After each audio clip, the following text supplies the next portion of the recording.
16조 위에 5가지 중에 어느 것이 합당하다고 정확히 말하기는 곤란하지만 본문을 문자적으로 이해하기는 곤란하다는 주장이 지배적입니다. 왜냐하면 죽은 자를 위한 기도를 인정하는 것은 곧 연옥을 인정하는 교리적 대훈련이 야기되기 때문에 그렇습니다. 베드로전서 전체를 통해서 볼 때도 이 본문을 문자적으로 이해하기보다는 곤란합니다. 왜냐하면 본서는 고난 중에 있는 성도들에게 고난 후에 올 영광을 바라보게 할 목적으로 기록한 것으로서 성도가 당하게 될 실제적이고 가장 극악한 고난을 이미 그리스도께서 감당하셨으므로 현재의 삶에 낭망하지 말고 부활의 영광을 바라볼 것을 당부하고 있습니다. 베드로전서 5장 10절을 보시면 모든 은혜의 하나님 곧 그리스도 안에서 너희를 부르사 자기의 영원한 영광에 들어가게 하시니까 잠깐 고난을 당한 너희를 친히 온전하게 하시며 굳건하게 하시며 강하게 하시며 털을 견고하게 하시리라고 하였습니다. 어떻게 해요? 예수님께서 우리를 위해 고난을 당하시고 그분은 다시 오실 것이라는 그 재림의 그 소망이 우리로 하여금 이렇게 강하게 한다라는 것이죠. 지옥의 고통을 명쾌하여 주시기 위하여 그리스도께서 친히 지옥의 고통을 우리 대신 담당하셨습니다. 여기 보면은 저번에 말씀드렸죠. 선포하다라는 이 케르소가 직설법 단순 과거, 부정 과거입니다. 부정 과거는 뭐예요? 단 한 번 일어나는 거예요. 단 한 번. 그래서 그것이 영원한 영향을 미치는 것이죠. 예수님께서 영으로 지옥에 가셔서 옥에 있는 자들에게 복음을 선포했다라는 케르소라는 것은 예수님을 통해서만 단 한 번 일어날 수밖에 없는 사건이라는 것입니다. 그런데 우리나라에 1912년인가요? 그때 기독교 100주년 기념교회 아시죠? 한강 저기 제1한강 그 주변에 있는 거. 거기 이재철 목사님이라고 있습니다. 굉장히 사람들이 존경하는 분인데 그분이 교회 자체 내에서 발간하는 책에다가 뭐라고 썼냐면은 예수님께서 사도신경에서 음부에서 내려가셔서 그들을 위해서 복음을 증거했던 것처럼 하셨으니까 우리도 지옥에 있는 사람들을 위해서 기도할 수 있다라고 했습니다. 그분이 이재철 목사님. 그래서 그분이 통합직 목사님인데 통합직에서 그분을 교회에 고발해서 이단성이 아니라 그것을 논했죠. 그래서 그분이 교단을 나가지 않았습니까?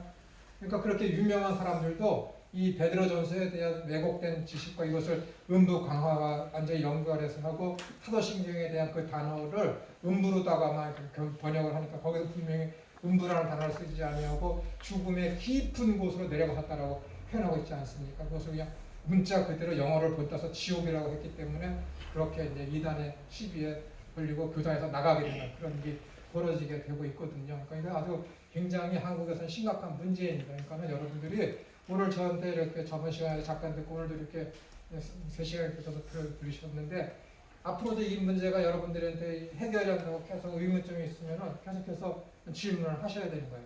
왜냐면은 이것은 사도신경에 있는 분명한 고백이기 때문에 그렇습니다. 그래서 오늘까지 여기서 예수님의 어떤 비하에 대해서 고난에 대해서 오늘까지만 생각을 하고 강의되지 않은 부분들에 있어서 여러분들이 읽어보시고 오늘 나눠드린 이 페이퍼에서 1쪽부터 8쪽까지는 여러분들이 읽으시면 굉장히 큰 도움이 될 것입니다.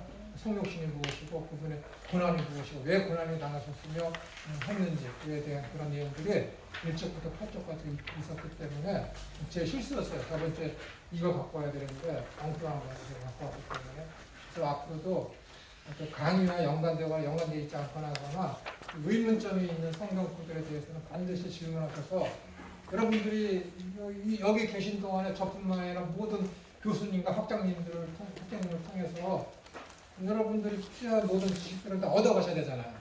그러니까 꼭 그런 질문들을 하셔야 됩니다. 일례로다가 예전에는 내가 네이버에 있는 밴드로다가 그 학교에 있는 학생들하고 소통을 나누고 교제를 했었거든요. 근데 이 학생들이 잠을 안 자요.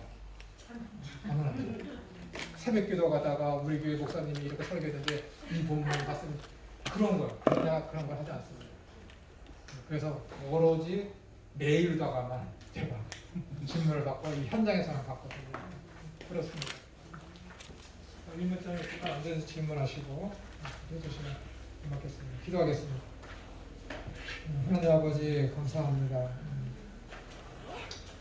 우리 주님께서 이 땅에 그냥 낮고 천한 여자의 후손으로서 비천한 모양의 물 가운데 오신 이유에 대해서 저도 짧게나마 생각해 보았습니다. 자기를 부인하지 아니하고 자기 십자가를 지지 아니하면 너희들은 나를 쫓을 수 없다라고 하였습니다. 그 말이 무슨 말씀입니까? 온전한 회개가 없이 자기를 버리지 않는 자들은 나를 믿지 않는 자라는 선언과 동일한 것입니다.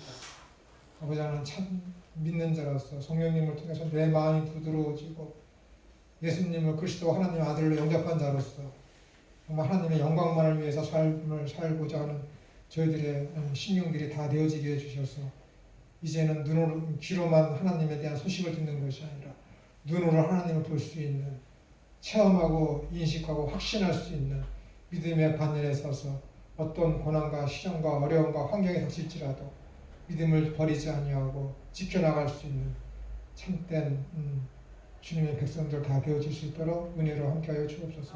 그럴 것인 예수님의 이름으로 기도드리옵나이다.